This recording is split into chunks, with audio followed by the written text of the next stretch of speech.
La révélation sur des choses cachées. Ainsi est intitulé le thème que le Seigneur nous a mis à cœur depuis maintenant quelques jours, précisément le mardi. Aujourd'hui, nous sommes le vendredi 15 mars 2024 et vous êtes à Sémence matinale. Je suis Élisée Dossa, le berger fondateur du ministère catholique Miséricorde. Je veux dire merci à tous nos pères, les prêtres de Jésus-Christ, à tous nos pères évêques qui prient pour nous comme toujours et nous soutiennent. Disposons-nous. Nous allons débuter cette sémence matinale maintenant. Au nom du Père et du Fils et du Saint-Esprit. Amen. Lorsque nous parlons de la révélation sur des choses cachées, nous parlons de réalités tangibles, visibles et palpables, mais méconnues dans un certain registre.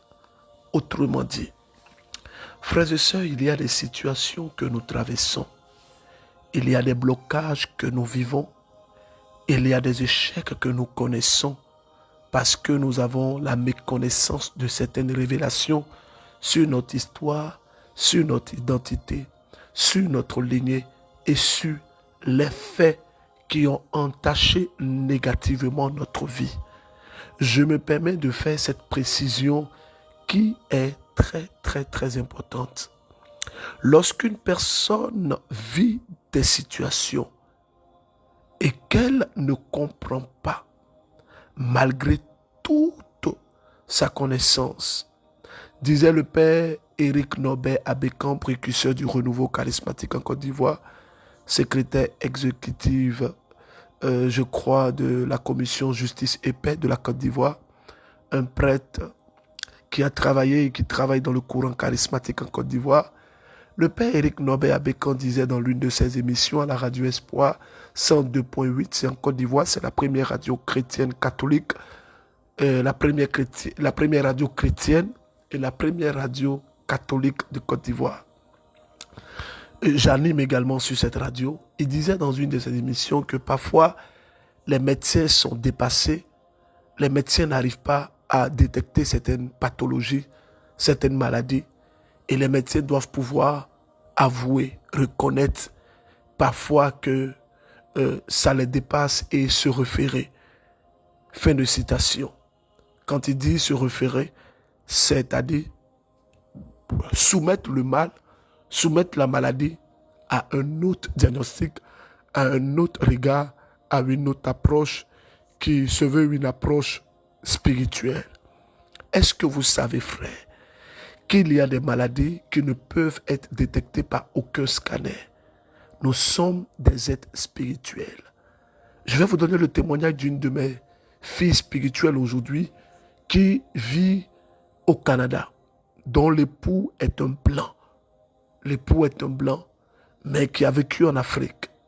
Cet époux avait eu un premier mariage précédent avec une Canadienne, bien évidemment, parce que lui-même est Canadien. Et de ce mariage, il a eu une fille. Et la fille a commencé à faire une dépression. Et c'est sa femme, notre sœur noire, qui a remarqué la dépression de cette petite fille, intelligente, bosseuse. Cette petite fille a commencé à vivre une dépression. Et sa maman a commencé à pousser le discernement, pousser la réflexion. Et Dieu m'a fait la grâce de rencontrer cette petite fille. Et quand je l'ai écoutée, j'ai vu effectivement qu'elle avait une dépression, elle avait une démence, pour faire plus simple, une folie. Mais c'était un début, ce n'était pas encore avancé. Alors, j'ai demandé à cette petite fille un certain nombre de choses. Et dans ce qu'elle me disait, il y avait beaucoup d'incohérences. Mais elle m'a dit qu'elle était partie voir une magicienne qu'elle avait vue dans un document, dans une brochure, dans son école, et sur la magie et tout ça. Donc, elle a appelé le numéro de la dame. Et la dame l'a invitée. Quand elle est partie là-bas, elle a mis sa main sur une boule de cristal et tout ça. Bref. Mais par ce tact, cette petite fille est rentrée en contact avec un esprit de négromancie, qui est un esprit de mort qui incarne les boules de cristal dans la spiritualité que cette femme-là faisait sur Internet et elle faisait en présentiel pour lire l'avenir des personnes et pour leur dire des choses qui allaient advenir dans leur vie. C'est comme ça qu'elle est devenue folle. Elle a eu ce début de dépression-là. Il y a plusieurs folies, je ne dis pas toutes les folies. Il y a des folies qui sont naturelles, qui consistent à un dérèglement du système au niveau de notre cerveau, parce que le cerveau humain est composé de plusieurs zones.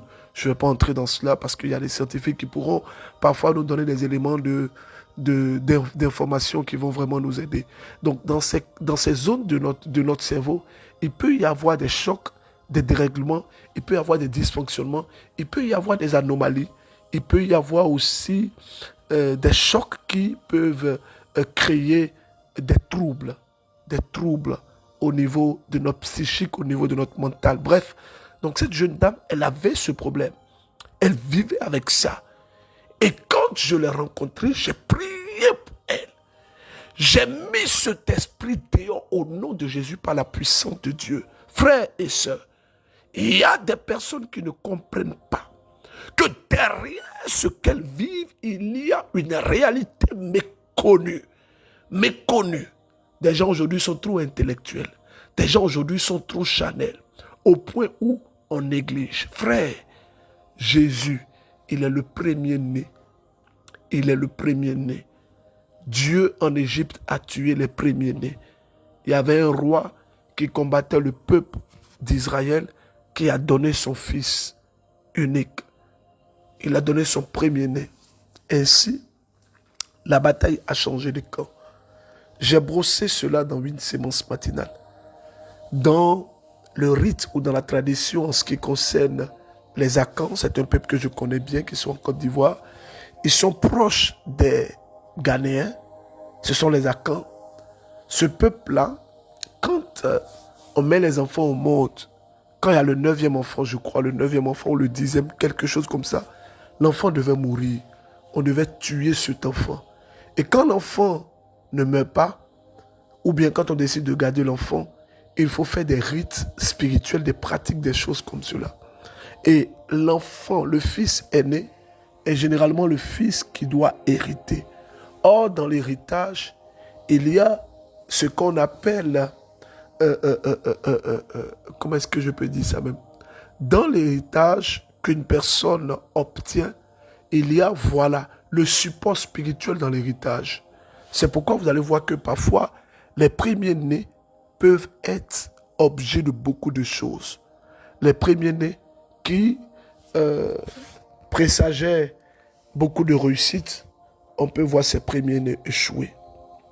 On peut voir ces premiers-nés être dans des situations atroces.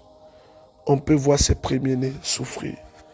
On peut voir ces premiers-nés être dans des situations bizarres.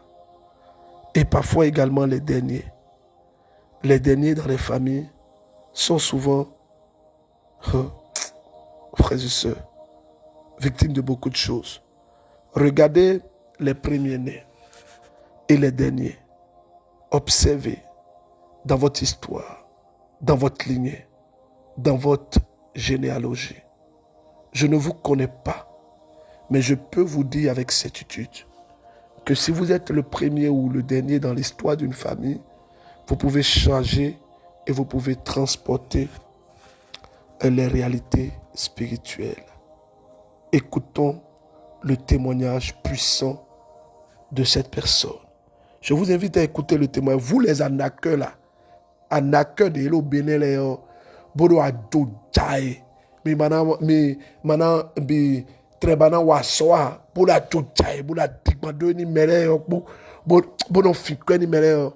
Akruno et tolo nous de miru wayo, et le moment aimé. Je vous disais, parce qu'il y a plein d'anakeurs au Bénin, c'est à eux que je parle. Ce que vous faites là, Dieu vous voit. Shalom, shalom, berger Élisée de ça. Comment allez-vous? J'espère que la famille se porte à merveille. Je voulais rendre ce témoignage.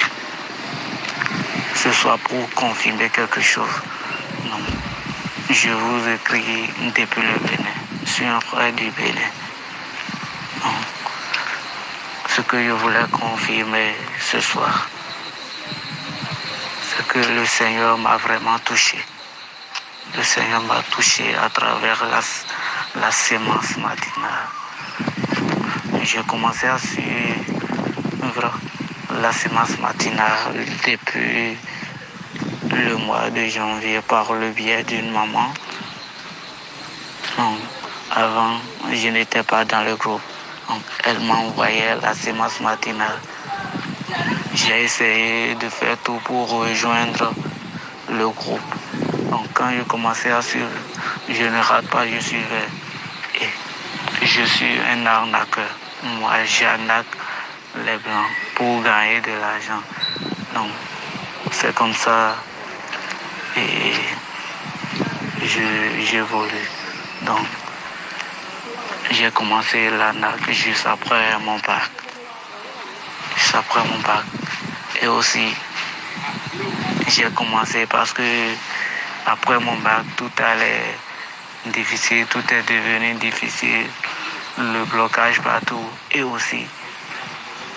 Et après le décès de mon père,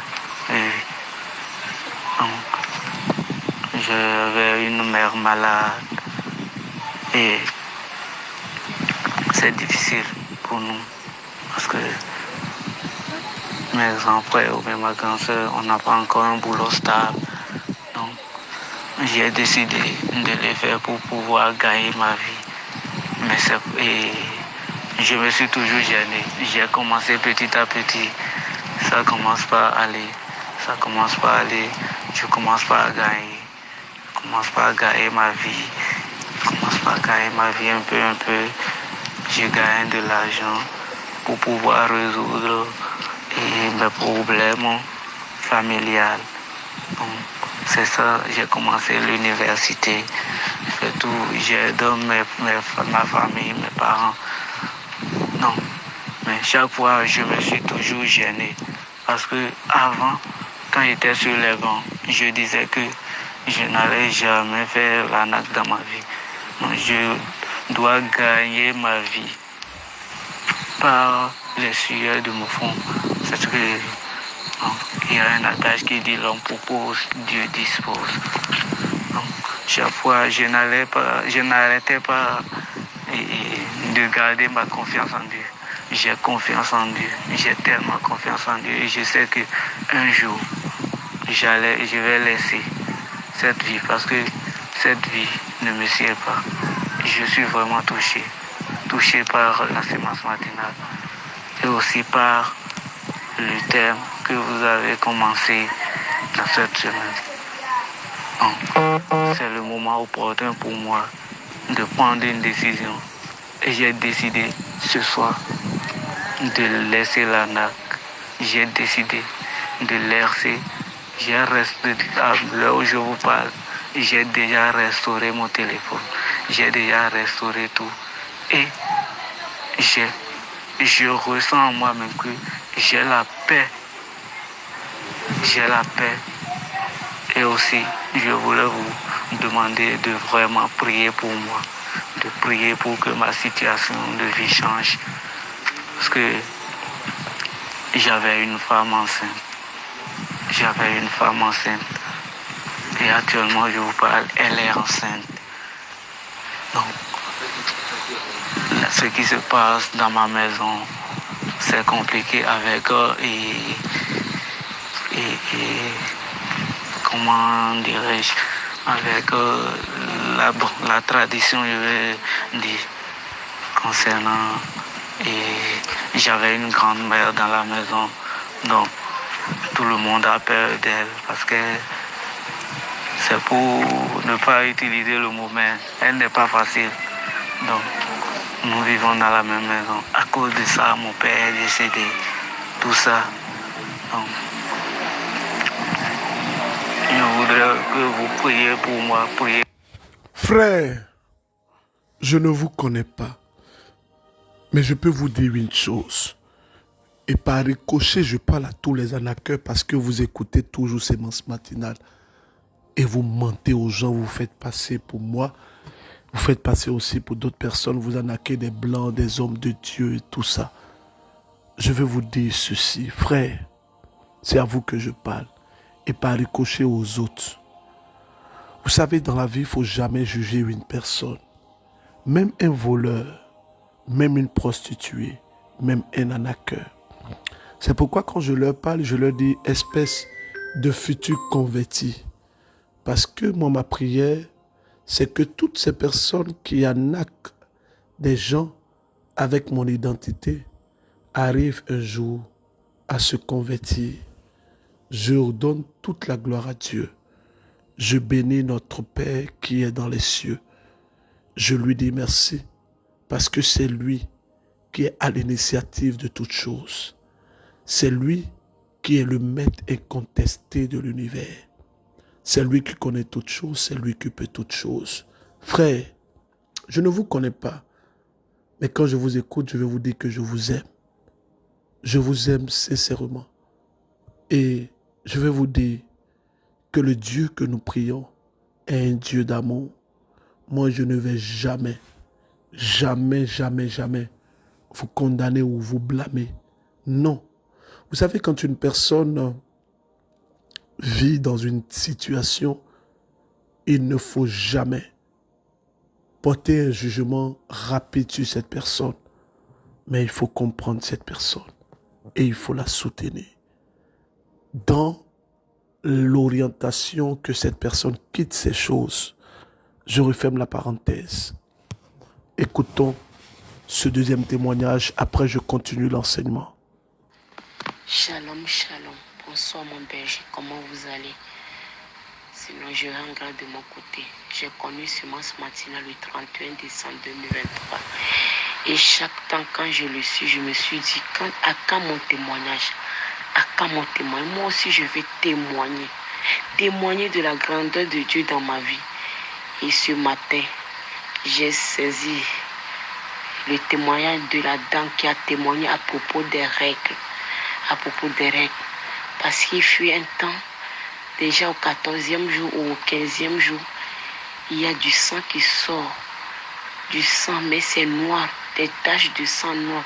Et je ne comprenais rien. Et ça a cessé. Ça a cessé il y a de cela 3 ans. Et la semaine passée, c'est encore repris. Je vous ai même envoyé une photo de ça. Mais vous ne m'avez pas répondu. Mais je sais que vous me portiez en... Parfois, les photos ne sont pas faciles pour moi. Hein? Des photos de sang, des photos de caillots de sang et tout ça. Comprenez que ce n'est pas facile pour un homme. Mais je fais l'effort de toujours prier pour vous. Et ça, je veux dire à toutes les personnes. Vous savez, là, actuellement, il est 1h44 heure de Cotonou, à savoir minuit 44 heures de la Côte d'Ivoire, pendant que je suis en train d'enregistrer cette sémence matinale. J'ai écouté plein d'audios, j'ai lu plein de messages, mais je vous porte toujours en prière. Ça là, si quelqu'un arrive à vous dire que le berger ne prie pas pour vous, dites à cette personne-là, après les Ivoiriens, ton maudit. En prière. Et ce matin, j'ai saisi le témoignage de la dame qui a parlé des règles. Et depuis lundi, normalement, je devais avoir mes règles. Mais ça sortait, mais ça faisait que des taches, des petites taches. Le sang même ne sortait pas, des taches noires. Je me suis dit, mais c'est quoi encore ça? Ce sont les règles ou bien les taches noires là qui venaient, c'est ça, parce que je ne comprenais rien. Et ce matin, j'ai dit, oh Seigneur, touche-moi aussi, comme tu as touché cette dame qui vient de témoigner. Quand elle a commencé en même temps, le témoin l'a dit, elle a parlé des règles, j'ai dit, ah, je me suis dit comme ça, ah Dieu, à quand mon témoignage? Et là, j'ai dit jusqu'à la fin du témoignage de cette dame, il faut que mes règles, il faut que le sang même sorte, le sang des règles même sort. Et quand elle témoignait, dit qu'il y avait quelque chose dans sa partie intime. Là, j'ai saisi là-bas. En même temps, mon ventre a bouillonné. C'est comme si on a poussé quelque chose de mon ventre comme ça. Boum. Et j'ai mis la main là-bas, dans ma partie intime, pour vérifier, voir si c'est le sang même qui est sorti. Ou bien sont encore des taches noires là du sang. Et c'est le sang même qui est sorti. Et j'avais suivi le témoignage aux alentours de 5h30 comme ça. Et depuis 5h30, avant que la semence matinale ne termine, juste avant, le sang a commencé par couler jusqu'à l'heure même où je vous envoie ce témoignage. Frères et sœurs bien-aimés de Dieu, il faut que nous ayons la révélation sur des choses cachées dans notre vie. Je vais maintenant dire ceci. Pourquoi avoir la révélation? Ou la nécessité d'avoir la révélation? 5 choses qui vont nous aider. La première chose, c'est que nous sommes des êtres spirituels. Prendre toutes les situations du côté charnel et physique, c'est une erreur grave. Car nous sommes des êtres spirituels. Deuxième chose, dans notre histoire et dans notre vie et dans notre famille, il y a eu des pratiques spirituelles qui ont entaché et infesté notre lignée. Dans le mot lignée, il y a le mot ligne. Ligne, qui est une route, ou si vous voulez, un moyen pour orienter la ligne, un trait, la ligne. Donc c'est une orientation. Beaucoup de personnes, j'ai rencontré des personnes qui ont vécu des faits qui ont taché leur lignée. Je vous explique. Dieu m'a fait la grâce et là j'ai été avec Alice Nabi, qui est membre de notre ministère en Côte d'Ivoire, qui est ma lectrice. Je veux la saluer au passage. Avec Alice Nabi, je veux saluer mon fils qui est toujours disponible. Toujours disponible. Il va se reconnaître qu'il est toujours au siège. Je veux lui dire merci. Merci de tout mon cœur.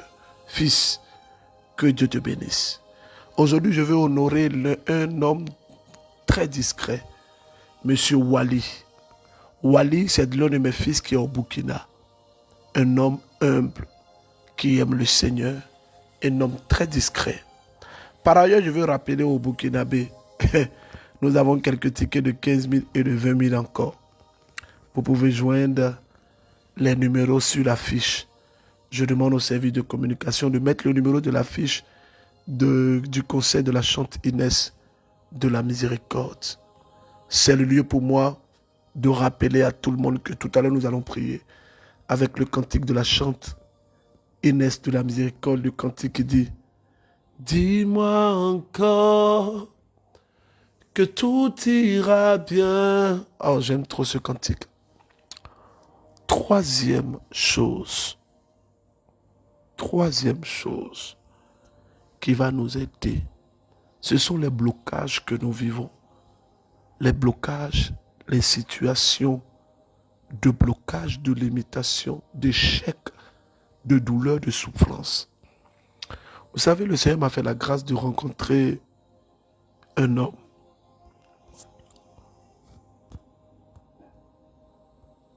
Et cet homme, il vivait des situations assez difficiles.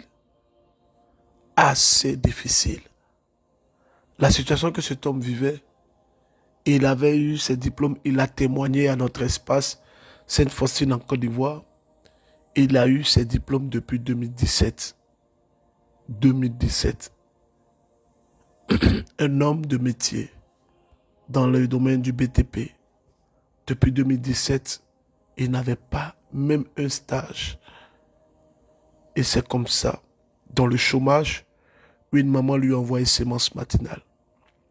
Et il est venu à la prière, le Seigneur a révélé qu'il y avait un homme ici qui avait été jeté dans un puits. Effectivement, cet homme, après, je ne vais pas rentrer dans les détails, il m'a dit que chez eux, là, arrivé à... Est-ce que je dois dire ça? C'est qu'ils ont des choses qu'ils font avec le puits. Bref, Dieu a révélé qu'il y avait un problème. Et que cet homme avait une grande influence et un lien avec un puits. Et c'est comme ça que Dieu l'a délivré. Autre point que je vais évoquer, la question des rêves et des songes. Je vous supplie, il y a plus de 200 types de rêves, mais on a déjà 26 minutes et je vais donner 3 rêves.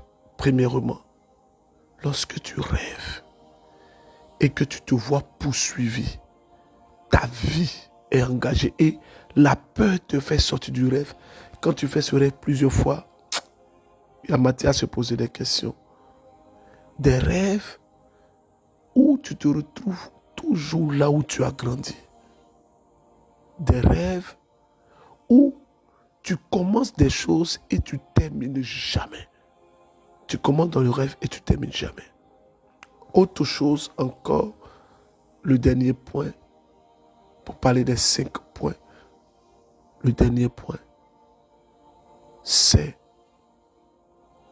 l'environnement de la personne et les faits que vive la personne. Votre environnement peut être un environnement chargé. Vous pouvez être dans un lieu où vous sentez que le lieu est chargé.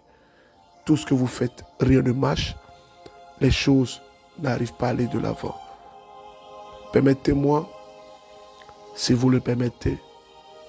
Bon, tout compte fait, c'est moi je gère. Donc on va écouter la chante Inès de la miséricorde.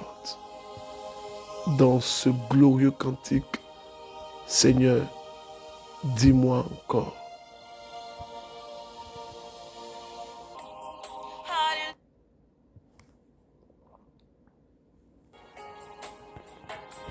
Dis-nous que tout ira bien, Jésus.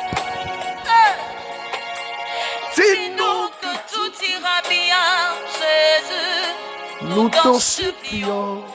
Tu nous l'as dit hier, nous le savons. Mais redis-le, Seigneur. Dis-le nous encore. Dis-nous que tout ira bien. Tu nous as parlé, oui, nous le savons. Mais dis-nous encore que tout ira bien. Dis-nous encore Oui, que tout ira bien. peu importe ce que nous allons vivre, Dis-nous encore ça ira bien, sois-en sûr. que tout ira bien. Non, ça ira bien. Dis-nous encore Les plans et les projets, que nous allons travailler. ah, Dis-nous encore ne prospéreront pas. que nous allons enfanter. Ah, dis-nous encore. Eh, Que nous allons nous marier. papa, dis-nous encore. Écoute, Que mon voyage, voyage est possible. papa, dis-moi encore. Ce chant me touche. Je resterai dans ta présence. Papa, dis-moi encore que tu ne vas jamais m'abandonner. Écoute. Papa, dis-moi encore que je vais travailler. Papa, dis-moi encore que tout ira bien.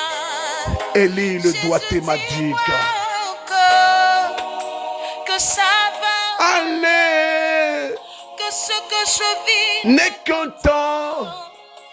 et que ça va passer. Papa, Dis-moi encore.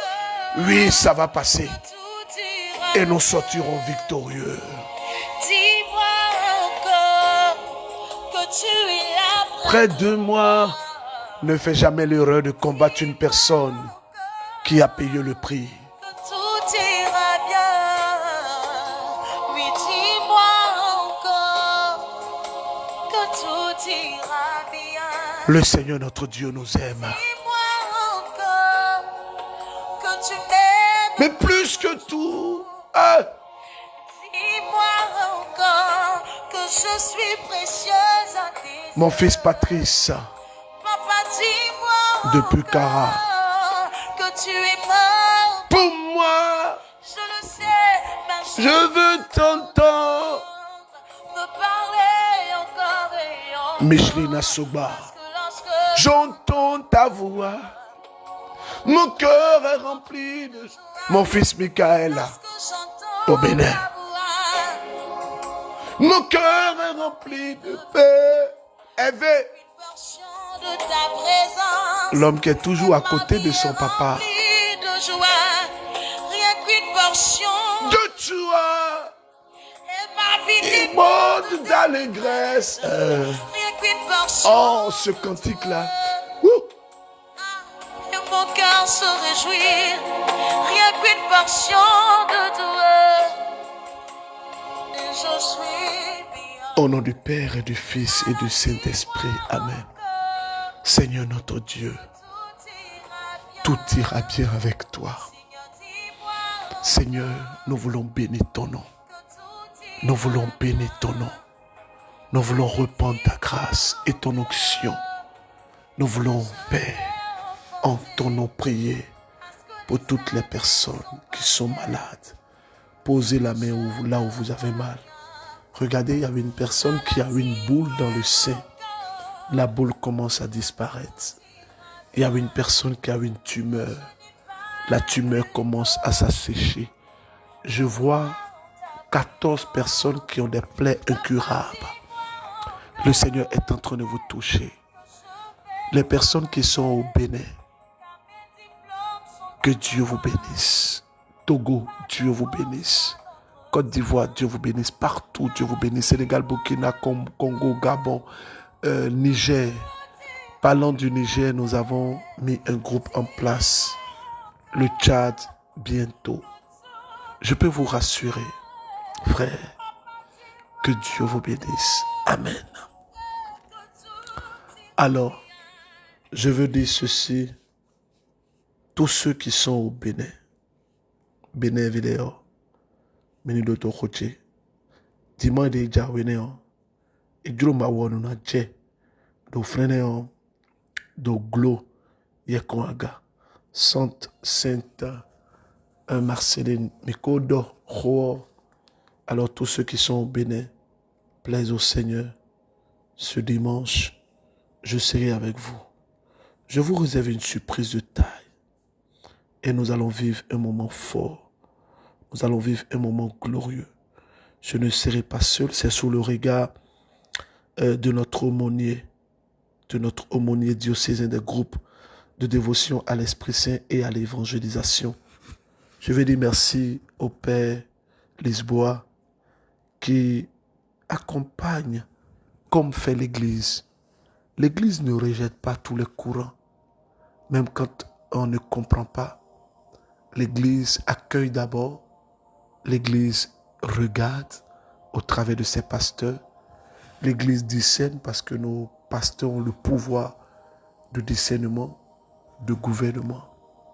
L'Église regarde, discerne. Et ce prêtre qui a quand même cette grande fonction d'accompagner tous les groupes. Il est en train de nous observer. Il prie pour nous. Je n'ai pas dit que ce père-là est forcément dans le MCM. Non, il n'est pas dans le MCM. Il est l'aumônier. Il nous accompagne. Il regarde. Il est en train de faire un discernement. Mais nous voulons lui dire merci. Merci à tous les pères. Le père Bayremi du Sénégal, le père Hubert qui est Bréogo du Burkina, le père Basile Diané de la Côte d'Ivoire, le père Peter Mankobena de la Côte d'Ivoire, plusieurs prêtres de la Côte d'Ivoire, plusieurs, je ne vais pas citer tout.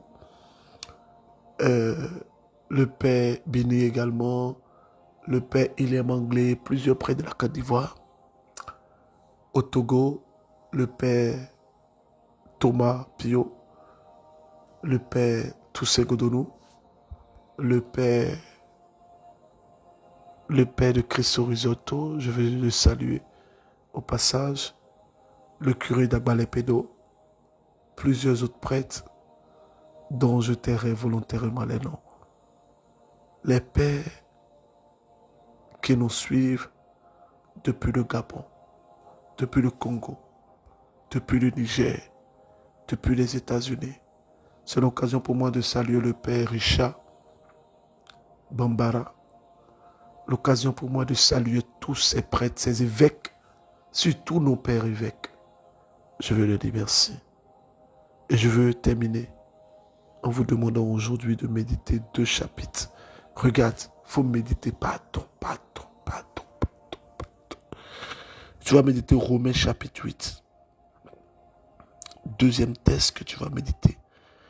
Tu vas méditer Marc chapitre 5. Ces 2 textes-là, il faut les méditer pardon. Alors le dimanche, tous ceux qui nous suivent depuis le Bénin, c'est à vous que je parle. Ce dimanche, vous devez faire le nécessaire pour être là. Vous devez tout faire pour être là. Notre temps de prière, c'est une campagne d'évangélisation ce dimanche. Ce dimanche, nous serons au centre Sainte-Marceline de Glo-Yekonga, est situé dans la 2e voie à droite en quittant le carrefour Yekonga vers la paroisse Saint-Joseph. On commence à 11h. 11h.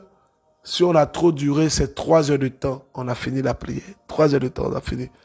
Tout va se faire autour de l'Eucharistie. Socle et pilier de notre foi. Que Dieu vous bénisse. Que Dieu vous bénisse. Ce matin, mon cœur est dans la joie. Merci pour vos messages d'encouragement et tout ça. On est ensemble, unis, Facinou. Et Facinou Florent. Et là, là-bas, Isabelle, Gaga, qui est encore tous les membres, vous vous reconnaissez. Que Dieu vous bénisse. Au revoir.